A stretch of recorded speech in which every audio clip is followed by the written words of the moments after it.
Good morning, students. Today, for 8th class, Emmanuel Mission Senior Secondary School, for 8th class, I am taking History section, chapter 3rd. Rural settlements under the company, ruling the countryside. ठीक है, ये third chapter आज हम start करेंगे. The company becomes दीवान. ठीक है, जो सारी दीवानी प्रथा जो है वो कंपनी के पास चली जाती है. जो दीवान होता है वो कंपनी के अंडर में सारा काम होता है, वो कंपनी लेती है और कंपनी जो है दीवान बन जाती है. चीफ जो फाइनेंशियल एडमिनिस्ट्रेटर का जो वर्क होता है वो कंपनी अपने अंडर में ले लेती है. और चीफ एडमिनिस्ट्रेशन के साथ साथ फाइनेंशियल एडमिनिस्ट्रेशन के साथ साथ रेवेन्यू का एडमिनिस्ट्रेशन जो है वो भी कंपनी के पास चला जाता है, ताकि वो जो अपने खर्चे वगैरह जो इनके एक्सपेंसेस जो है कंपनी के वो आगे बढ़ाए जा सके. ठीक है, produce only that crops which company requires. जो पीजेंट्स वगैरह थे उनको जो कंपनी जो चाहती है, जिसकी डिमांड कंपनी को है या कंपनी जिससे रिलेटेड रॉ मटेरियल उसको चाहिए, कंपनी को जिस तरीके के भी मटेरियल चाहिए वही आपको क्रॉप्स जो उगानी है. यानी कंपनी को जो भी रिक्वायर्ड है वही आपको क्रॉप्स उगानी है, उसके अलावा आपको कोई क्रॉप्स नहीं उगानी. ठीक है, शाह आलम जो मुग़ल एम्परर था वो 1765 में उसको जो है बंगाल का दीवान बनाया जाता है कंपनी के द्वारा. ठीक है, तो यहाँ तक क्या क्लियर हुआ.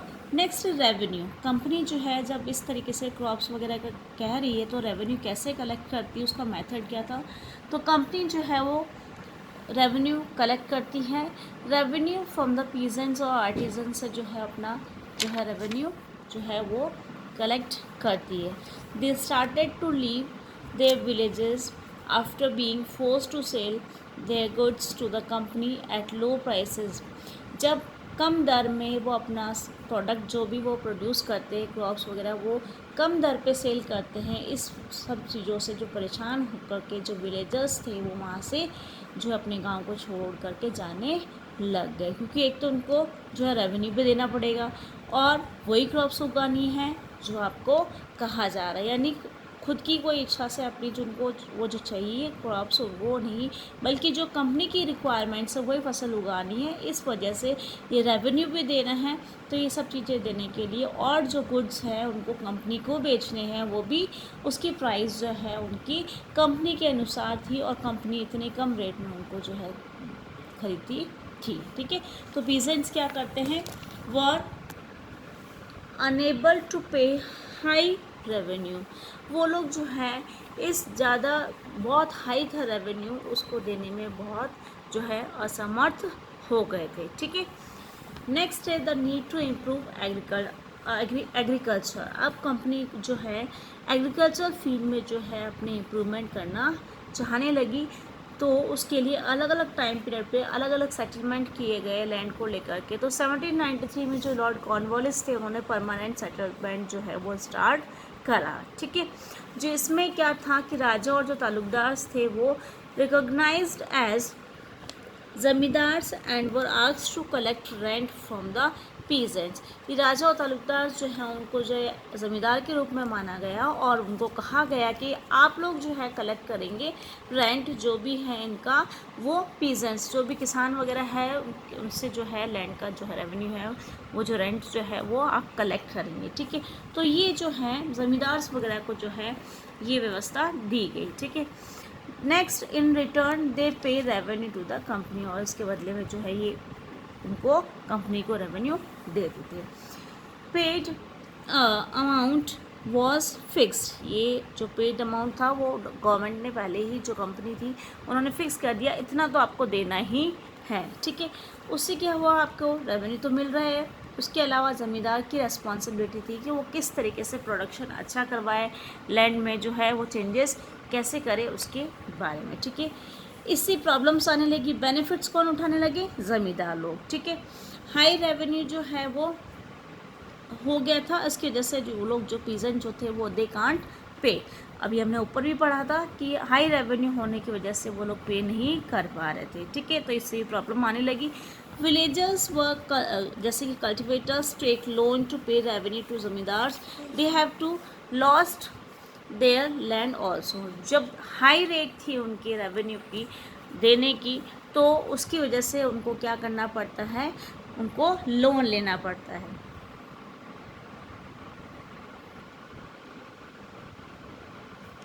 तो हमने देखा यहाँ पे कि जो लोन उनको लेना पड़ रहा है रेवेन्यू पे करने के लिए, तो उसकी वजह से उनको जो है अपनी ज़मीन भी खोनी पड़ रही थी। ठीक है, नेक्स्ट है आपके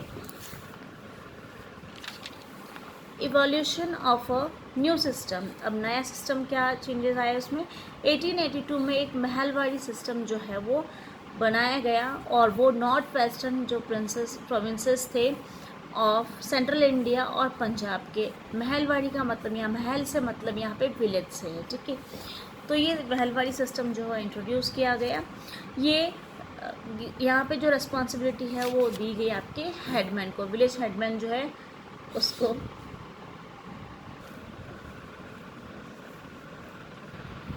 यहाँ से हम स्टार्ट कर रहे थे कि महलवाड़ी सिस्टम की बात कर रहे थे, तो वहाँ पे जो है विलेज हेडमैन को जो है वो सारी जिम्मेदारी दी गई महलवाड़ी सिस्टम में। ठीक है, गांव में मेजरमेंट जो है यहाँ पे लैंड का किया गया, यानी इंस्पेक्शन किया गया, इंस्पेक्ट किया गया उस ज़मीन को।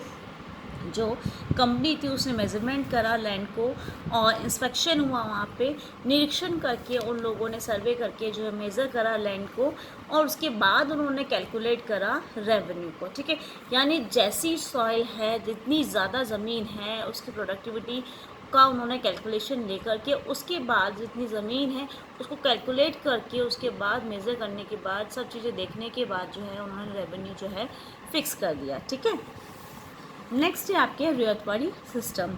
ये साउथ और साउथ वेस्टर्न इंडिया में जो है थॉमस मुनरो और अलेक्जेंडर रेड द्वारा जो है स्टार्ट किया गया था।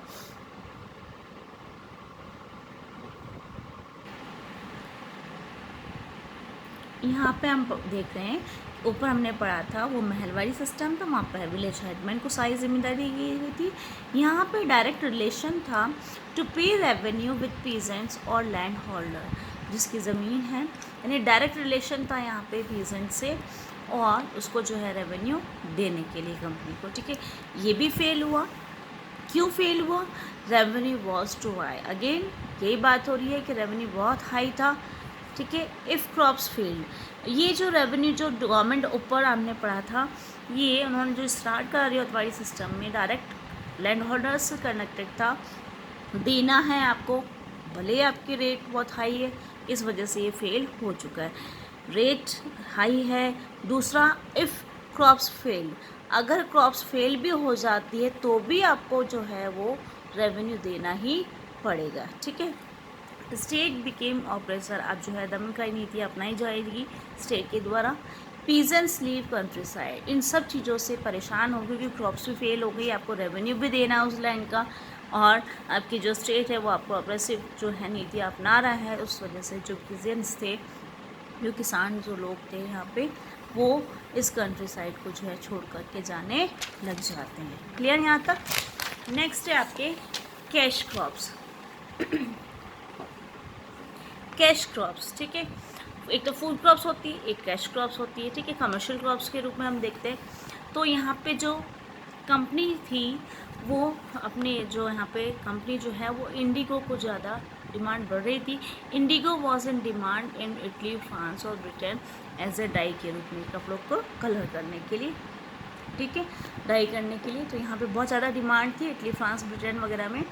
तो due to its high price it was replaced by another plant food, क्योंकि इसकी इंडिगो की प्राइस जो बहुत ज़्यादा हाई थी, इसकी जगह पे वुड को जो है यूटिलाइज़ किया गया। लेकिन जो ये यहाँ पे इटली से, फ्रांस से, ब्रिटेन से आता था वो डल था, वो इतना अच्छा है। तो हमारी जो Indian Indigo was in great demand, ये क्वालिटी अच्छी थी हमारे इंडिगो की। तो यहाँ के जो नील की खेती थी वो बहुत ज़्यादा डिमांड उसकी बढ़ जाती है। तो ब्रिटेन जो है उसी समय जो है आपकी इंडस्ट्रियलाइजेशन स्टार्ट कर देता है, कॉटन प्रोडक्शन वगैरह का। ठीक है, और बंगाल जो है वो आपको इंडिगो स्टार्ट कर देता है डोमिनेटिंग, क्योंकि ऑल ओवर वर्ल्ड में इसी की ज़्यादा डिमांड हो जाती है। सो ब्रिटेन टर्न हेयर, बंगाल में इसकी कंडीशन देखते हुए इंडिगो की वर्ल्ड मार्केट को जो है वो डोमिनेट करने लग जाता है इंडिगो के साथ। ठीक है, तो ब्रिटेन जो है हमारे यहाँ एक तरफ आकर्षित होता है यहाँ पे इंडिगो प्लांटेशन के लिए। यहाँ पे इंडिगो जो था कल्टीवेशन जो था हमारे यहाँ पे, जो नील की खेती होती थी वो दो तरीके से होती है, निज और रियोती। ठीक है, तो ये निज और रियोती जो है टू टाइप्स है आपके कल्टीवेशन ऑफ आपके इंडिगो, यानी नील की खेती करने के दो तरीके, निज और रियोती। ठीक है, पहला हम देखते हैं रियोती, जो कि एक ऑल्टरनेट सिस्टम के रूप में था, जिसमें आपकी जो प्लांटर्स हैं, जो रियोट्स हैं, उनको जो है यहाँ पे फोर्स किया जाता है साइन करने के लिए एक एग्रीमेंट पे। दूसरा आपके निज कल्टीवेशन जो है, उसमें produce Indigo in lands control directly by him through hired labour, जो यहाँ पे जिसकी लैंड है वो खुद जो है प्रोड्यूस करता है इंडिगो और कंट्रोल करता है डायरेक्टली खुद ही, और उसके बाद वो जो लेबर होते हैं वो हायर करता है, यानी काम करने के लिए लोगों को जो है हायर करता है, उनको खरीद करके लाता है ताकि उनको वहाँ पे काम करवाने के लिए, जो भी काम करने के लिए चाहिए लोग, वो उसको हायर करके ले करके आते हैं। ठीक है, खुद नहीं करता है। नेक्स्ट यहाँ पे इसमें भी जो निज कल्टिवेशन में एक प्रॉब्लम थी, नीड फर्टाइल लैंड। ठीक है, आपको फर्टाइल लैंड चाहिए होती है और लार्ज एरिया पे। ठीक है, बड़े जो ज़मीन का भाग होगा, बड़े बड़े वहीं पे ये खेती बाड़ी होती है।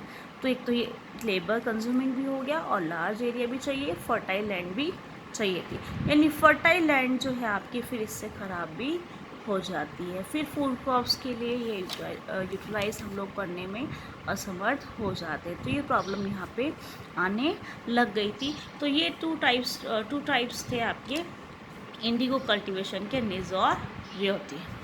नेक्स्ट है आपके the blue rebellion and after. जब हमने देखा अभी कि किस तरीके से जो है बंगाल और सब जगह पे जो है इंडिगो की खेती होने लगी, तो उनको फोर्स किया गया कि आप केवल इंडिगो ही अब जो है आपको उगानी है। ठीक है, यानी आपको नील की ही खेती करनी है, उससे भले आपकी ज़मीन ख़राब हो जाए।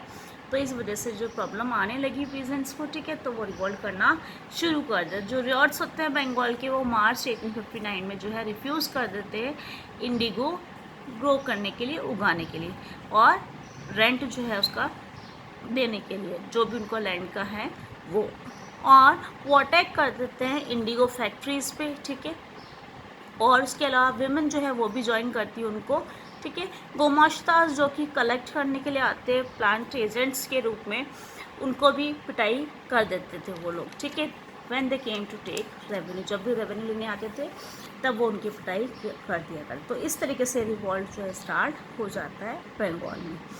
Worried about the revolt of 1857, उसी के बाद हमने देखा था इससे जस्ट पहले जो आपके 1857 का जो 1857 की क्रांति होती है, उसकी वजह से जो है, उसके डर से जो चिंताजनक होते हुए क्वीन विक्टोरिया जो है वो डिक्लेयर कर देती है कि indigo was not to be sown, अब नहीं उगाई जानी चाहिए। ठीक है, और यहाँ पे एक इंडिगो कमीशन जो है उसको भी अपॉइंट किया गया, वो निर्धारित करता है, ये कमीशन जो है प्लांटर्स के लिए प्रॉफिटेबल था, रियॉट्स के लिए it was not profitable for ryots, ये इनके लिए तो नहीं था रियॉट्स के लिए प्रॉफिटेबल, फुलफिल अर्लियर, लेकिन इतना जो है इनके लिए जो प्रॉफिटेबल नहीं रहा, और उनको जो है कॉन्ट्रैक्ट्स के लिए कहा गया कि फुलफिल अर्लियर कॉन्ट्रैक्ट्स, ये जो रियॉट्स थे उनके जो पहले से जो चल रहे थे कॉन्ट्रैक्ट्स वो ही फुलफ़िल करने हैं, वो ही आपको पूरे करने हैं। अब नॉट टू टेक न्यू, अब आपको नए कोई कॉन्ट्रैक्ट नहीं लेने हैं। ठीक है, ये बात होगी आपके इंडिगो की रिबेलियन की। ठीक है, ब्लू रिबेलियन की। आफ्टर यानी इसके बाद क्या हुआ, production of indigo collapse in Bengal, यहाँ पे ख़त्म कर दिया गया, अब नहीं होगा।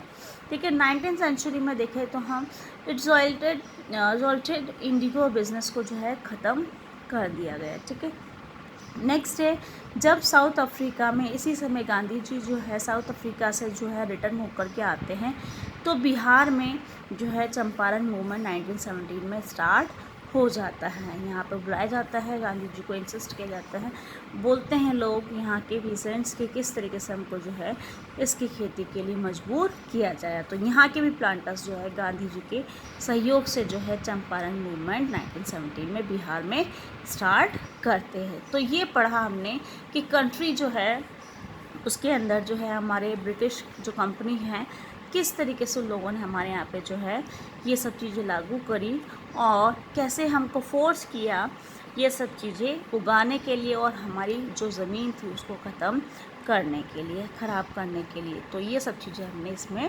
पढ़ा। क्लियर बेटा?